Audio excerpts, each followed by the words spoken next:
Welcome to Fresa Technologies YouTube channel. In this video, we are going to see how to generate an invoice from booking in NVOCC module in the Fresa application. Initially, we have to log into Fresa application.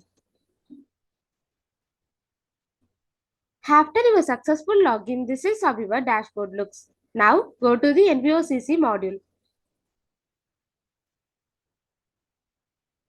Here, we have to select the booking list menu under the NVOCC module. Now, we have to enter the required details.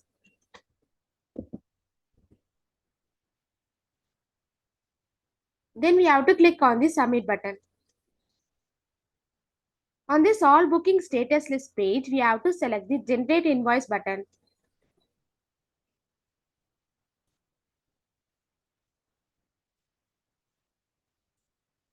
Now we have to select the charge that we are going to generate as an invoice.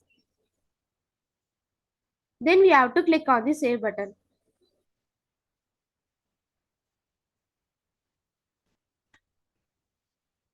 This is how to generate an invoice from booking in NVOCC module in the Fresa application.